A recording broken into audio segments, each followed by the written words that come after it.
எல்லோருக்கும் வணக்கம். ஆக்டர் சிவவேலன். செவத்தியா தாத்தா சைக்கிள் கதை உருவான விதம் எப்படின்னு கேட்டிங்கன்னா, எனக்கு ஊர் பார்த்தீங்கன்னா தூத்துக்குடி மாவட்டம் நாசரை. நான் நிறைய ட்ராவல் பண்ணிகிட்டு இருப்பேன். எனக்கு மனைவி ஊர் வந்து களக்காடு. அப்புறம் அவங்க சொந்த பந்தத்துக்கூடலாம் ட்ராவல் பண்ணிகிட்டு இருக்கும்போது இந்த கதை அமைஞ்சுது. குறிப்பாக திருச்செந்தூர் பக்கத்தில் ட்ராவல் பண்ணிகிட்டு இருக்கும்போது இந்த சைக்கிள் ரேஸ் வந்து பார்த்தேன். சைக்கிள் ரேஸ்னால் ப்ராப்பரான சைக்கிள் ரேஸ்லாம் கிடையாது.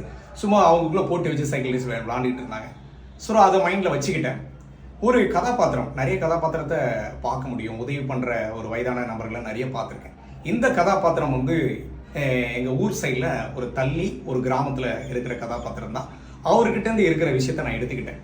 அவர் என்ன பண்ணுறாருன்னா, எல்லாருக்கும் உதவி பண்ணுறது, அப்புறம் அந்த பணங்கொட்டையெல்லாம் அந்த கிராமத்தில் மக்களோடு சேர்ந்து விதைக்கிறது, வேலை வாய்ப்பு இல்லாதவங்களுக்கு வேலை வாய்ப்பு கொடுக்கறது, படிப்பு அவங்க வசதி இல்லாதவங்களுக்கு மூலயமா நன்கொடெல்லாம் வசூலித்து அவங்களுக்கு ஹெல்ப் பண்ணுறது, அப்புறம் அனாதை மக்களுக்கு சமூக சேவை பண்ணுறது, இந்த மாதிரி வெர்ஷனை தான் நான் எடுத்துக்கிட்டேன். இதே மாதிரி நிறைய மனிதர்களை பார்த்தேன். ஆனால் எழுத்து வடிவம் ஃபுல்லாகவே இவர் மூலமாக தான் எனக்கு இந்த சிவத்தையான்ங்கிற கதாபாத்திரம் வந்தது. அதுக்கப்புறம் என்ன பண்ணேன்னா, அசிஸ்டன்ட் டைரக்டரோடு சேர்ந்து உட்காந்து டிஸ்கஷன் பண்ணி ஸ்கிரிப்ட் பண்ணும்போது சரியாக அமையலை. அப்புறம் என் மனைவி கிட்ட கேட்கும் போது அந்த மணிமாறன் கதாபாத்திரம் வைங்க, இது ரொம்ப நல்லா இருக்கும் அப்படின்னு சொல்லும்போது அந்த ஒரு ஆளுமையான முழு வடிவமாக கதாபாத்திரம் நிறைவு பெற்று வந்தது. இருந்தும் சாட்டிஸ்ஃபைடு இல்லை. ஒரு 26 வாட்டி ஸ்கிரிப்ட் கரெக்ஷன் பண்ணி ஃபைனலாக நமக்கு அமைஞ்சுது. அதுதான் செவத்தியா தாத்தா கதை உருவான விதம்.